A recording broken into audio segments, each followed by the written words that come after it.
Ang kwento ni Tomby. Ang kwentong ito ay hango sa totoong buhay. Mula ito sa isa nating tagapakinig. Karanasan ito ni Julio. Walang eksaktong taon. Probinsya ng Leyte. Nang mga panahong ito, masayang naninirahan sa simpleng tahanan ang mag-asawang Julio at Carmen. Ngunit na mga sandaling yun, mas labis pa ang tuwa ng mag-asawa dahil ipinagbubuntis ni Carmen ang kanilang panganay na anak. Ilang taon din ang hinintay ng dalawa na mangyari ang pagkakataong ito. Kaya labis ang ginagawang pag-iingat ng mag-asawa.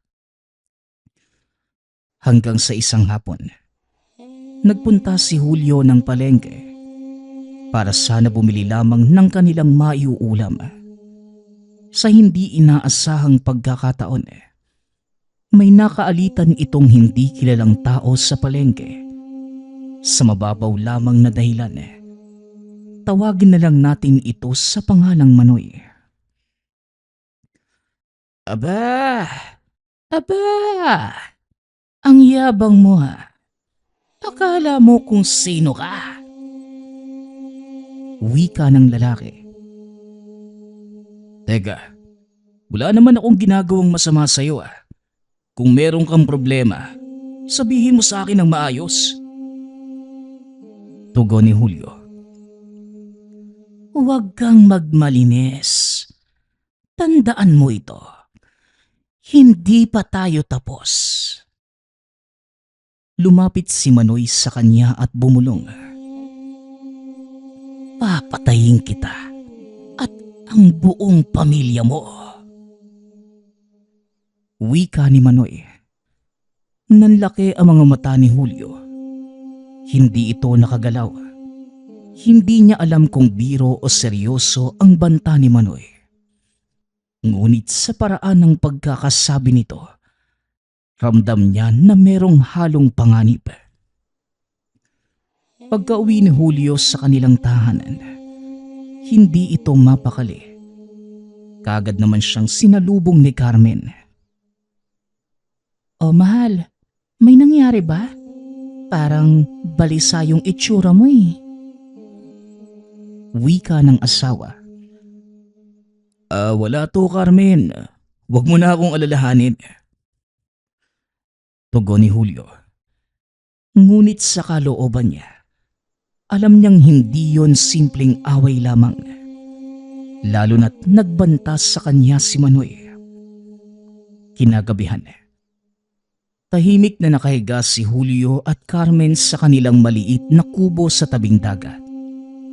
Ang malamig na simoy ng hangin nagbibigay ng ginhawa sa init ng panahon.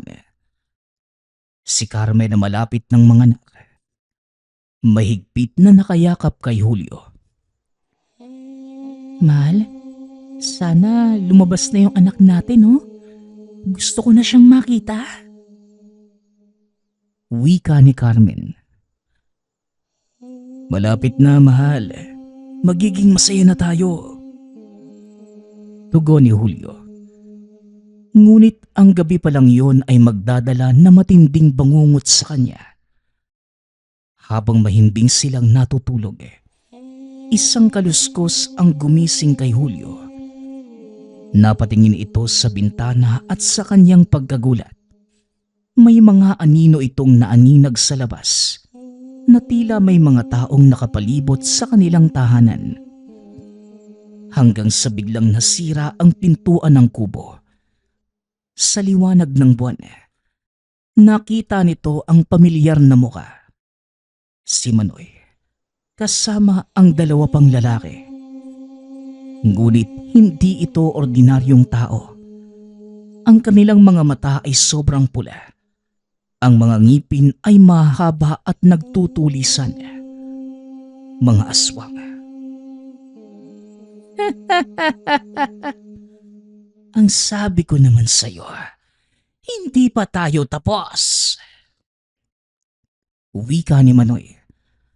Bago pa makagalaw si Julio, sinunggaban siya ng isa sa mga kasama ni Manoy. Sinuntok ng malakas sa sikmura at nang napadapa na si Julio, sinipa pa ito sa uluhan. Napahandusay sa sahig at dahan-dahang dumilim ang paningin. Habang tuluyang nawawala ng malay, kitang-kita niya kung paano nilapitan ni Manoy si Carmen. "Wag! Maawa kayo! Maawa kayo!" Pagmamakaawa ni Carmen, ngunit walang awas sa puso ng nilalang.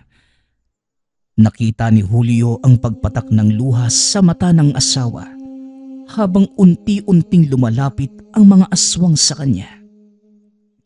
Patuloy ito sa pagsigaw, nagmamakaawa, ngunit sa isang iglap, ang kubo ay napuno ng nakakapangilabot na hiyaw, pagdaing at dugo.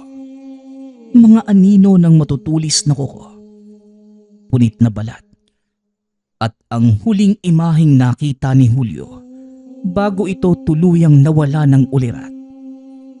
Ang dugo ang katawan ng asawa na nakahandusay na sa sahig na mga sandaling yun.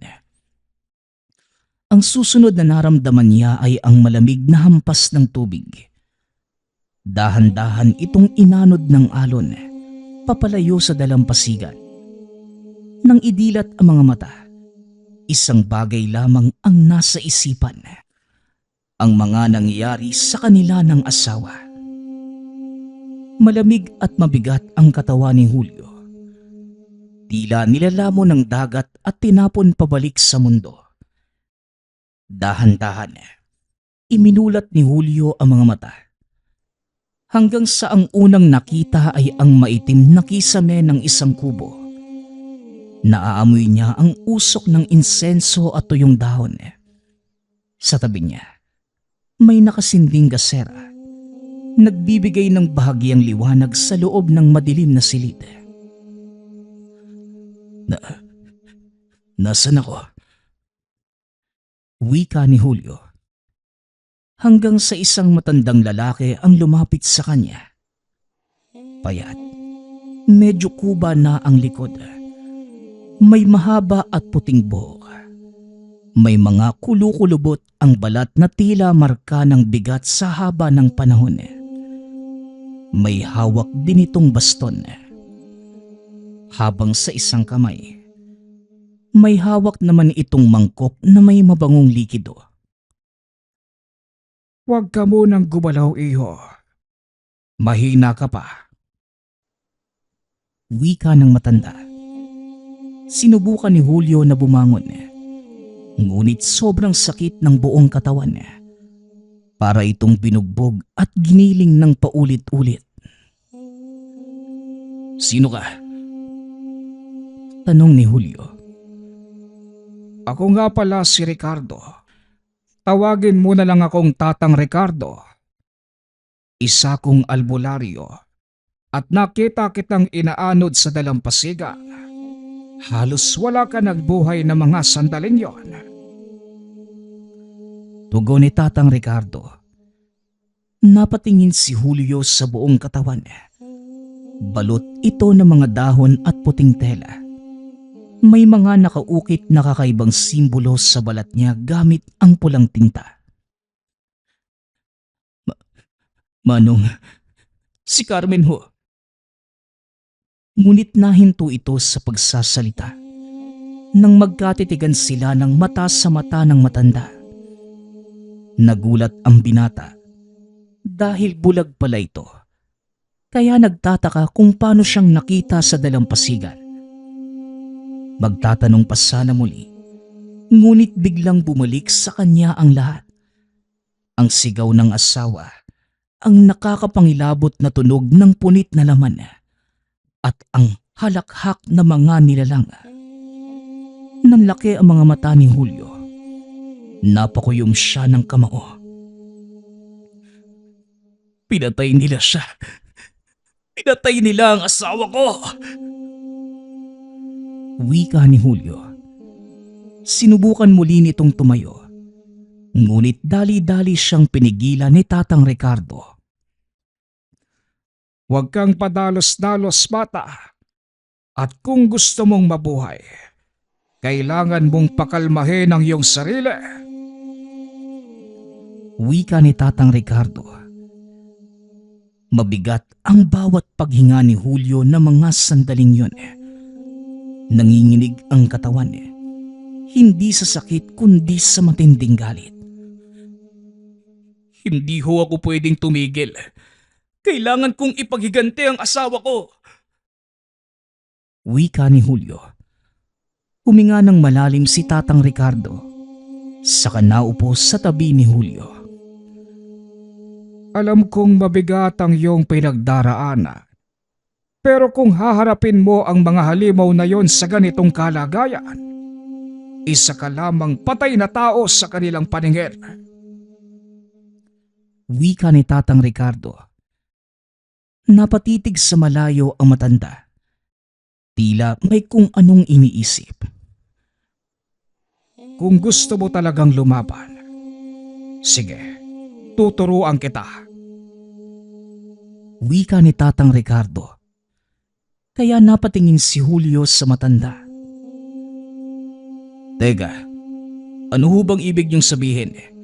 Kahit hindi niyo po sabihin sa akin nakikita ko hong bulag kayo. Kaya paano niyo ako matuturuang lumaban? Tanong ni Julio. Napangiti si Tatang Ricardo. Tumingin ito sa kanyang mga mata ng makahulugan. Tandaan mo, iho, hindi lang ako basta albularyo. Isa ko sa mga natitirang mambabarang sa lugar.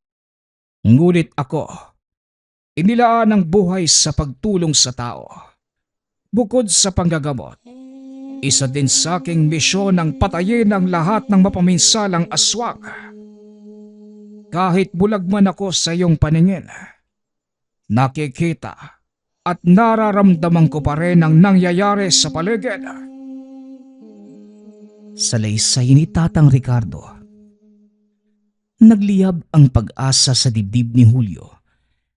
Ito na ang simula ng kanyang paghihiganti. Sa loob ng maliit at simpleng kubo ni Tatang Ricardo, isinalaysay ni Julio ang sinapit sa kamay ng aswang. Ang malagim na insidente ng gabing yun, kung kailan inagaw sa kanya ang lahat. Habang nagsasalita, nararamdaman niya na parang muling bumabalik ang sakit at galit. Ngunit pilit niya itong nilulunok. Hindi siya makakaganti kung mahina ang kanyang kalooban. Tahimik namang nakinig si Tatang Ricardo. Nakapikit at tila iniintindi ang bawat salita ni Julio. Matapos ang kwento, huminga ng malalim ang matanda at tumango sa kanya. Mabigat nga ang dinanas mo, iho. At alam kong hindi matatapos ang sakit na yan. Hanggat hindi mo nakakamit ang hustisya sa pagkamatay ng iyong mag-ina. Wika ni Tatang Ricardo. Hindi lang hustisya ang gusto ko. Gusto kong burahin mismo ang lahi nila. At wala nang ibang dapat magdusa kagaya ng dinanas ko. Tugon ni Julio. Napangiti naman si Tatang Ricardo. Ngunit may bahid ng lungkot ang mga mata. Kung ganon, kailangan mong matuto at magbago. Hindi sapat ang tapang at galit para labanan ang mga nilalang na yan. Kailangan mong humigop ng talino, bilis, at lakas mula sa tinatawag ng karamihan na lihim na karunungan. Tugon ni Tatang Ricardo. Gagawin ko ho ang lahat kahit ano. Basta wala ng pamilya o taong makakaranas kagaya ng naranasan ko. Muling wika ni Julio. At dito na nagsimula ang bagong buhay ng binata. Sa ilalim ng gabay ni Tatang Ricardo, Sumailalim si Julio sa isang mahigpit at mabigat na pagsasanay. Hindi lamang siya nito tinuruan ng pisikal na pakikipaglaban, kundi pati na rin ng lihim na karunungan laban sa mga nilalang ng dilim. Tuwing umaga, tumatakbo ito sa kagubatan. Sinusubukan niyang galugarin ang bawat sulok ng hindi nadidiskubre. Pinipigilan siyang kumain o uminom ng tubig sa loob ng maraming araw upang patibayin ang kanyang katawan at disiplina. Natutunan din niyang gumamit ng iba't ibang sandata, katulad ng balisong, itak, sibat at kahit mga baril. Ngunit higit sa lahat, natutunan niya ang mga orasyon, mga sinaunang dasal at ritual upang protektahan ang sarili laban sa mga aswang. Sa ilalim ng buwan, nakaupo ito sa harapan ng apoy. Hindi iniinda ang init. Inuusal ang mga dasal na itinuro sa kanya. Unti-unti niyang nararamdaman ang enerhiyang bumabalot sa katawan. Nagpapalakas sa kanya sa paraang hindi maipaliwanag ng karaniwang tao.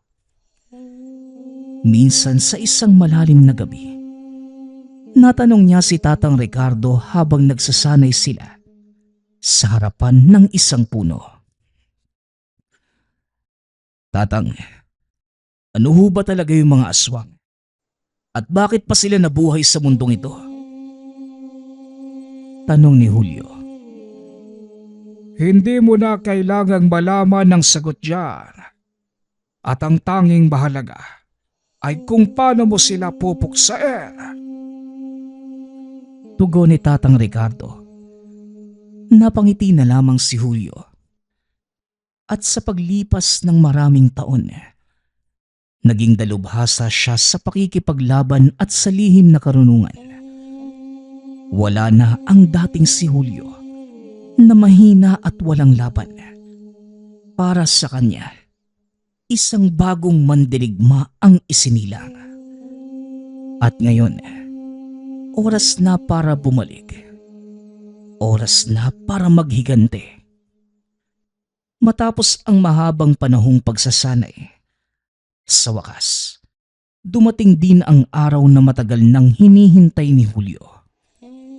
Habang naglalakad sa gilid ng palengke upang bumili ng ilang kagamitan, may isang pamilyar na boses ang umalingaw-ngaw sa kanyang pandinig. Kaagad niyang nilingon ang pinagmumula ng tinig. Dito niya nakita ang taong minsan ang nagpabagsak sa kanyang buhay. Si Manoy.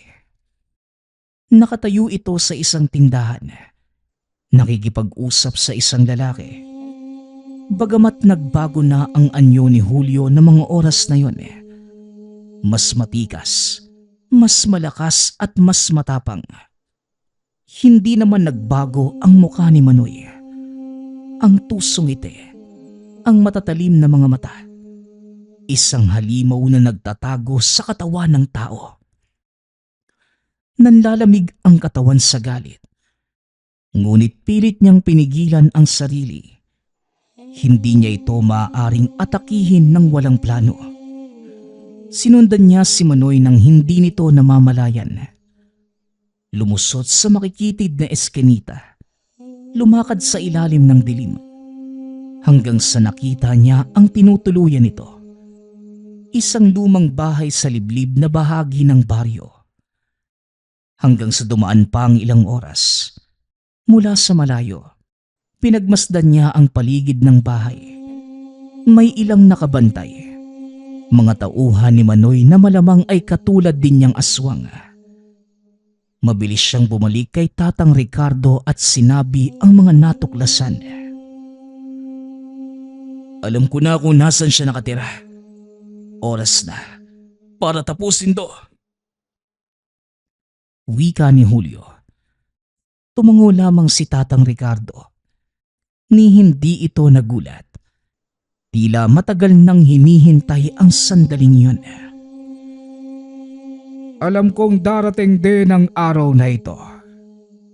Pero bago ang lahat, ikaw ang tatanungin ko, Julio. Handa ka na ba?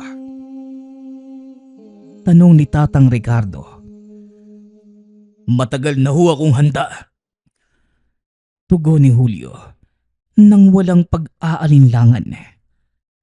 Makikita ang ngiti sa mukha ng matanda. Natutuwa ito sa pinapakitang tapang ng binata. Hating gabi, nang magsimula silang kumilos, magaan ang mga yapak habang papalapit sa bahay ni Manoy. Bitbit ni Julio ang matalim na kris mula sa matanda. Habang si Tatang Ricardo naman, hawak ang isang maliit na bote na may likidong kumukulo. Isang anting-anting laban sa mga nilalang. Nang malapit na sila sa tahanan, pinakalma ni Julio ang kanyang sarili para hindi maramdaman ng mga kalaban ang kanyang presensya. Hindi ito simpleng pag-atake lamang. Ito ay katuparan ng kanyang paghihigante. Nakatayo sa labas ang dalawang bantay. Bago pa sila makasigaw, mabilis na lumusot si Julio sa anino at sa isang maliksing paggalaw, ginilitan niya ng lalamunan ang isa gamit ang hawak na patalim. Habang yung isa naman ay sinubukang tumakas, binato niya ang sandata sa kalabang papatakas. Tinamaan niya ito sa sentido at humandusay sa lupa. Hanggang sa pumasok na sila sa loob. Sa sahig, sa dingding, sa hangin, ramdam nila ang presensya ng aswang. At doon, sa gitna ng madilim na silid, nakaupo si Manoy. Ni hindi ito nagulat. Sa halip, gumiti lamang ng nakakaloko habang unti-unting tumatayo.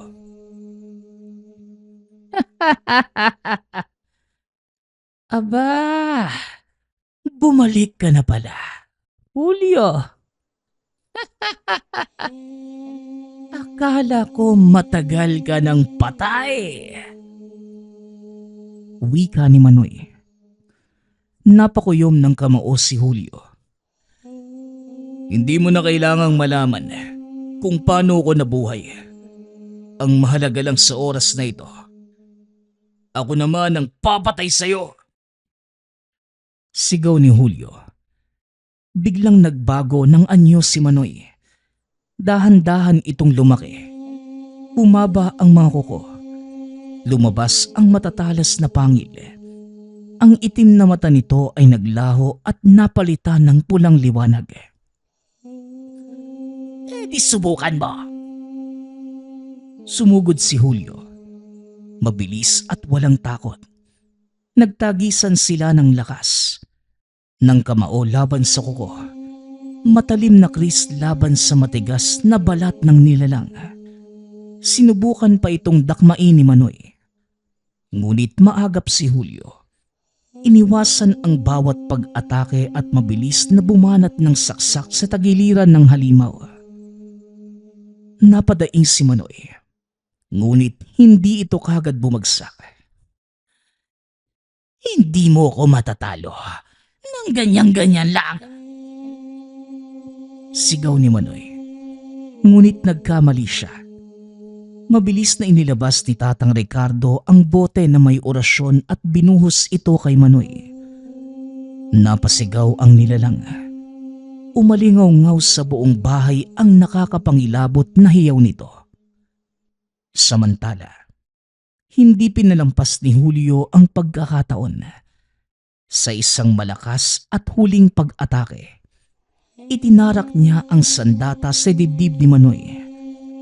Isang malalim at walang pag-aalinlangan na saksak. Lahat ng ito ay para sa asawa kong si Carmen. Tumigil ang katawan ni Manoy. Dahan-dahang nanghina ang nilalang. At sa huli, bumagsak ito sa lupa. Wala ng buhay. Hindi gumalaw si Julio. Tinignan lamang niya ang bangkay ng pinakamalupit na kaaway. Ramdam niya ang ginhawa sa buong katawan. Ngunit alam niya na hindi pa ito ang katapusan. Marami pang katulad ni Manoy na nagtatago sa dilim. Kaya ipinangako niya sa sarili ng araw na yon. Nasisimulan na niyang hanapin sila. Matapos mapatay si Manoy, inakala ni Julio na bumalik na ang katahimikan ng buhay. Ngunit isang araw, pagkabalik sa kubo ng matanda, isang nakakakilabot na tanawin ang bumungad sa kanya. Si Tatang Ricardo na nagligtas at nagturo sa kanya ng lahat. Wala ng buhay. Nakabulagta ito sa sahig. Puno ng dugo ang buong katawan. Malalim ang mga sugat. Tila pinira-piraso ng matatalim na kuko. Ang kanyang mga mata ay nanlilisik pa rin. Tila ipinaglaban ang sarili ngunit hindi nagtagumpay. Sa tabi nito, may nakaukit sa sahig. Isang kakaibang simbolo na hindi pamilyar kay Julio. Napakuyom ito ng kamao. Tatang Ricardo, sinong may gawa nito? Sigaw ni Julio sa loob ng kubo. Ngunit katahimikan lamang ang sumagot sa kanya. Nanginginig sa galit.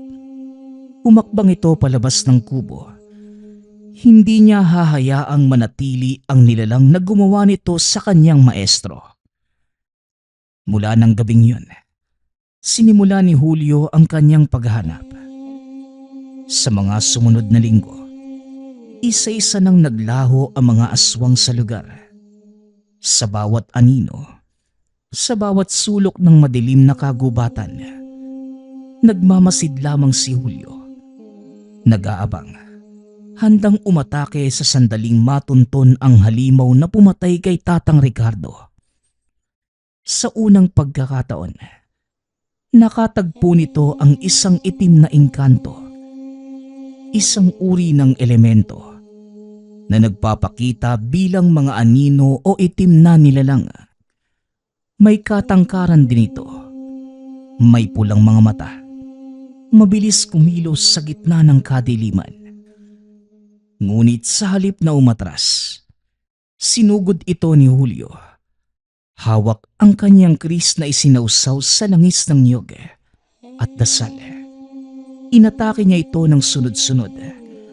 Bagamat likas na malakas ang mga itim na engkanto, hindi ito makalapit sa kanya. Hindi mo ko matatalo, tao. Wika ng itim na engkanto. Ngunit gumiti lamang na nakakaloko si Julio. Hindi ako basta tao. Wika ni Julio. Mabilis itong lumusot sa ilalim ng halimaw at sinaksak sa tagiliran. Napasigaw ang itim na engkanto sa sakit. At nang bumagsak ito sa lupa, hindi na nag-aksaya ng oras si Julio. Isang huling hiwas sa leeg at kagad itong nalagutan ng hininga. Ngunit para kay Julio na mga oras na yun, hindi pa yun sapat. Sa isa pang gabi ay may nadinig siyang sigaw mula sa isang kubo. Pumasok siya nang hindi nag-aalinlangan at nadatnan ang isang manananggal. Isang nilalang na lumilipad at hati ang katawan. Ang kalahati nito ay nasa labas, nakatayo sa lupa, habang ang pang-itaas na bahagi ay lumilipad sa ere. Sa kanyang harapan, isang pamilya ang nagtatangkang tumakas. Kaya walang pag-aalinlangan si Julio. Hinugot niya ang kris na nasa lagyanan, na ibinabad sa katas ng bawang at kagad ibinato. Tumama ito sa pakpak ng manananggal, dahilan upang bumagsak ito sa lupa. At sino kang tampalasang ka? Hindi sumagot si Julio. Lumapit ito sa nakahandusay na nilalang.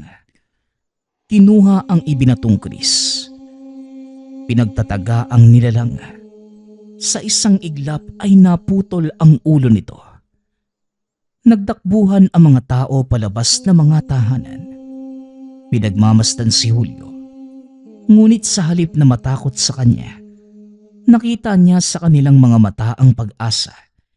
Isang bagay na matagal nang nawala sa baryo. Sa kabila ng lahat ng pagpatay, hindi pa rin niya natutukoy ang tunay na salarin. Alam niyang may isang nilalang na mas matalino, mas tuso, at mas malakas sa mga napatay niya. At hindi ito titigil hanggat hindi niya ito natatagpuan. Sa huling gabing yon, umarap si Julio sa madilim na langit. Sa kanyang kamay, hawak niya ang kris na ibinigay sa kanya ni Tatang Ricardo. Patuloy pa rin itong hinahanap ang nilalang na pumatay sa matanda. Tandaan mo, isang araw mahanap din kita at pagsisisihan mo ang pagpaslang mo kay Tatang Ricardo. Wika ni Julio sa sarili. Malamig ang gabi. Ang hangin ay puno ng pangungulila at puot. Sa gitna ng kagubatan, tahimik na nagmamasid si Julio. Alam niyang hindi pa tapos ang laban. Ang baryo ay patuloy pa ring ginugulo ng mga nilalang. At ngayong gabi, may panibago na namang mabibiktima. Maliban na lamang kung mauunahan niya sila. Sa isang lumang kubo sa dulo ng baryo, isang pamilya ang mahimbing na natutulog. Hindi nila alam na may nakasilip na sa bintana. Isang balbal. Isang aswang na mahilig kumain ng laman ng tao. Maitim ang balat nito. Mahabang kuko. At naninilaw na dila na patuloy dumidila sa kanyang matulis na pangil. Nakangiti pa ito ng nakakaloko na lumundag papasok ng bahay. Ngunit bago pa ito makarating sa higaan, isang mabilis na anino ang sumugod mula sa madilim na sulok ng silid. Sa isang galaw, sinaksak niya ang balbal gamit ang matulis niyang itak. Diretso sa likod nito. Napadaing ang nilalang. Ngunit hindi pa tapos si Julio. Sinaksak niya itong muli. Sa balikat, sa tagiliran at sa leeg. Tumitilamsik ang dugo sa sahig, sa dingding, maging sa kanyang muka. Pakiusap. Wag mo kong patay. Ngunit hindi nakinig si Julio. Inabot niya ang panga ng halimaw. Pinilipit ito at gamit ang buong lakas ng bisig. Isang malutong na tunog ang nadinig niya. Naputol ang leeg ng balbal. Tuluyan itong bumagsak sa lupa. Nanginginig pa ang buong katawan. Ngunit hindi pa tapos si Julio. Hinugot niya ang kris mula sa bewang. Mabilis na binalata ng nilalang. Isa-isa itong natanggalang balat. Iniwan itong hubad ang madugong laman sa ilalim. Hindi ka na muling makakakain ng tao. Wika ni Julio. Sinaksak niya ito sa puso. Isang huling sigaw ang nadinig bago ito tuluyang manahimik. Ngunit hindi pa siya tapos ngayong gabi.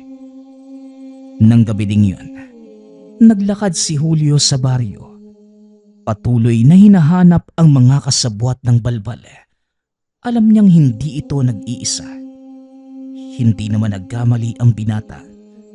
Sa isang tagong kuweba sa loob ng gubat, nadinig niya ang mahihinang bulong.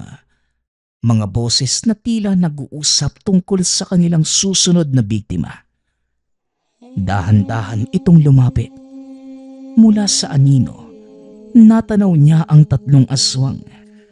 Nakapalibot sila sa isang katawan ng hayop. Patuloy lamang sa paglapas sa kaawa-awang nilalang. Itinaas niya ang kanyang baril. Isang lumang revolver na hinulmas sa pilak at binasbasa ng dasal. Hindi ito pangkaraniwang bala. Nilublob ito sa dugo ng babaeng usa. Isang sangkap na nakakamatay sa mga nilalang. Isa sa mga aswang ang tinamaan sa ulo. Sabog ang bungo nito. Tumilapon pa ang utak sa lupa. Napatayo naman ang dalawa na nagngangalit. Ikaw, papatay kita! Wika ng aswang. Ngunit ngumiti lamang si Julio sa kamuling humakbang papalapit. Di subukan nyo. Sumugod naman ang isa. Naglabasan ang mahaba nitong kuko. Ngunit mabilis si Julio. Umiiwas at sinunggaban ang braso ng aswang. Binali ito hanggang sa tumunog ang malutong na pagkaputol ng buto. Napasigaw ang nilalang. Ngunit hindi pa tapos si Julio. Hawak ang kris. Tinaga niya ito mula sa balikat pababa sa tagiliran. Bumukas ang katawan nito na parang hinating baboy. Tumilapon ang mga lamang loob sa lupa. Hindi na sumugod ang natitirang aswang. Nagtangkang tumakbo. Ngunit hindi ito nakaligtas. Hinabol siya ni Julio at sa isang galaw, hinuli ito gamit ang matibay na lubid na nilublob sa langis ng niyog. Pinulupot niya ito sa leeg ng halimaw at hinila ng mariin. Wag! Hindi ako ang pumatay kay Tatang Ricardo. Huminto si Julio. Nakangiti ng nakakaloko. Alam ko. Pero kasabwat ka niya. Kaya nga mamamatay ka rin. Wika ni Julio.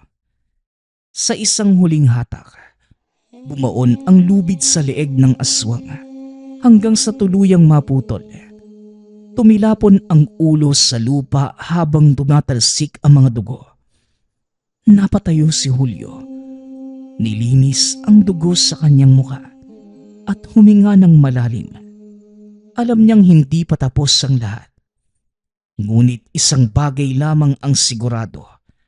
Wala nang halimaw na makakatakas sa kanyang paghihigante. Malamig at madilim ang gabi. Ang katahimikan ng kakahuyan ay nilamon ng tunog ng mga dahon at sanga na nagkabasag-basag sa ilalim ng yapak ng isang tumatakbong nilalang. Isang babae. Buntis at hirap na huminga. Ang pilit na tumatakbo sa gitna ng kagubatan. Halata sa mukha nito ang matinding takot. Sa kanyang mga mata, paulit-ulit na lumilingon sa likuran. Tila may humahabol sa kanya. Hanggang sa napapikit na lamang ito sa pagod. Tila nawawalan na ng lakas. Ngunit bago pa tuluyang bumagsak sa lupa, isang malakas na braso ang sumalo sa kanya. Sino ka? Anong nangyayari? Tanong ni Julio. Hinang-hina ang babae, ngunit pilit niyang binuka ang kanyang bibig upang magsalita. Tulungan mo ko. Hinahabol nila ako. Wika ng babae. Itinaas ni Julio ang tingin. Sinipat ang paligid. Alam niyang hindi nagsisinungaling ang babae. May presensya itong nararamdaman sa dilim. Mabilis niyang hinila ang babae papunta sa isang ligtas na lugar. Sa likod ng isang malaking punong kahoy. Sino bang humahabol sa'yo? Tanong ni Julio. Nanginginig ang buong katawan ng babae habang pilit na nilalamon ng takot ang boses. Si Tasyo, ang kapatid ni Manoy. Siya ang namumuno sa mga pumapatay sa baryo natin. Wika ng babae. Saglit na tumigil ang paghinga ni Julio. Hindi niya inaasahan ang nadinig. Anong ibig mong sabihin? Siya ang nasa likod ng lahat ng to? tumango lamang ang babae. Oo, pinapatay niya lahat ng sumasalungat sa kanya. Kahit mga inosente, walang ligtas. Tinakasan ko siya dahil ayaw ko maging isa sa kanila. Muling wika ng babae. Nagpantig ang tenga ni Julio. Matagal niya niyang hinahanap ang utak sa lahat ng ito. Ang pumatay kay Tatang Ricardo, ang sumisira sa kanilang baryo. At ngayong natukoy na niya ang tunay na salarin, wala na itong atrasan. Maniwala ka sa akin, Marie. Ipaghihiganti kita. Ipaghihiganti ko ang lahat ng pinatay niya. Wika ni Julio. Kaya ng gabing yun, inihatid ni Julio si Marie sa isang ligtas na lugar. At kinabukasan, nagsimula na itong maghanda para sa kanyang huling laban. Alam ni Julio na hindi magiging madali ang misyon. Ngunit si Tasio, hindi ito katulad ng mga pangkaraniwang halimaw na napaslang. Ito ang pinuno, mas malakas, mas tuso at mas maraming tauhan. Sa loob ng ilang araw, inalam niya ang kinaroroonan ni Tasio. Sa tulong ng ilang natirang matatandang albularyo sa baryo, nalaman niyang nagtatago ito sa isang lumang bahay na bato sa gitna ng kagubatan. Nang dumating ang tinakdang oras, walang pag-aalinlangan si Julio na sumugod sa lugar. Dala niya ang kanyang kris at isang baril na may pilak na bala. Lumapit ito sa tahanan ng nilalang at bago pa man makapasok, sinalubong ito ng 4 na bantay, mga aswang na kagad sumugod sa kanya. Ngunit sanay na si Julio sa ganitong labanan. Sa isang iglap, mabilis niyang inilusot ang katawan sa ilalim ng unang sumugod. Sinaksak ito sa tagiliran. Bumuluwak ang maitim nitong dugo. Nangingisay pa bago tuluyang bumagsak. Habang ang isa pang nilalang, sinubukang sakmalin siya. Ngunit naunahan niya ito ng isang bala sa noo. Sumabog ang ulo nito at tumilapon ang mga piraso ng utak sa sahig. 2 na lamang ang natira. Ang isa ay mabilis na gumamit ng kanyang mahabang kuko para hiwain si Julio sa dibdib. Ngunit nakaatras siya bago ito lumapat ng malalim. Sa isang mabilis na galaw, pinugutan niya ito gamit ang kris. At ang huling bantay ay natakot. Nagtangka pa sanang tumakas. Ngunit hindi ito pinaligtas ni Julio. Hinabol niya ito. Hinuli gamit ang lubid. At sa isang malakas na hatak, binali niya ang leeg. Hindi na ito nag-aksaya ng panahon. Nang wala nang natira sa mga bantay, pinasok nito ang bahay na bato. Dito, sa gitna ng madilim na silid, nakaupo lamang si Tasio. Nakakatakot ang presensya ng lalaki. Hindi katulad ng ibang aswang na napatay. Hindi ito tumayo o nagpakita ng takot. Bagkus, ngumiti lamang ito ng nakakaloko habang unti-unting tumatayo. Sa wakas, nagpakita ka na rin sa akin. Wika ni Tasio.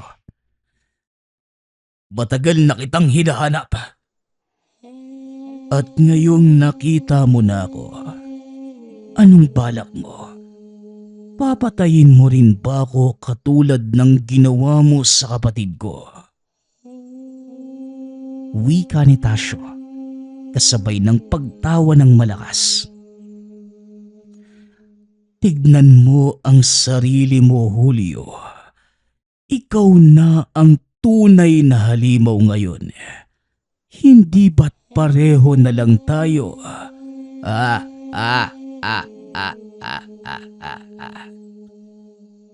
Wika ni Tasio.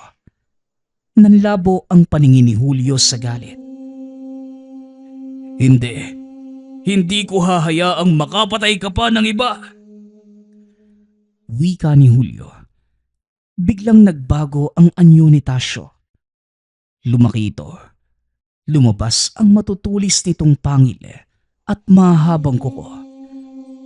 Mas tumindi din ang madilim na presensya sa paligid. At dito nagsimula ang matinding labanan.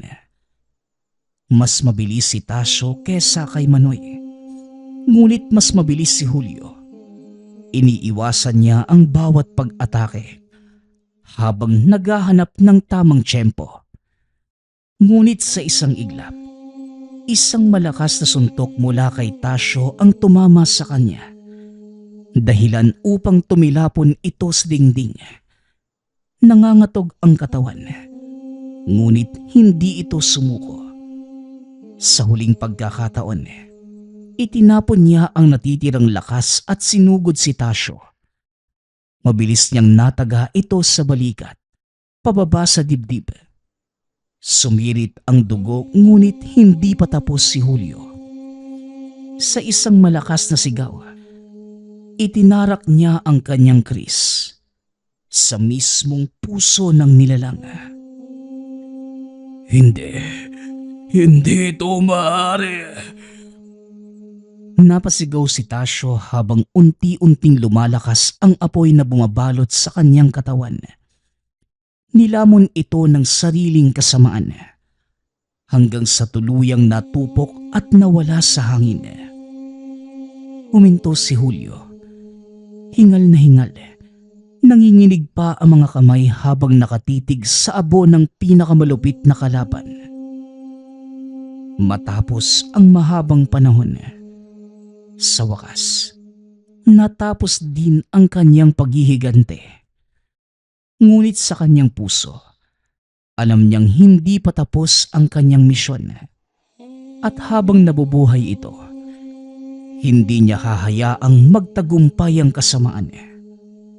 Matapos ang matinding labang ito, pagod na bumalik si Julio sa baryo. Sugatan at hapo ang kanyang katawan.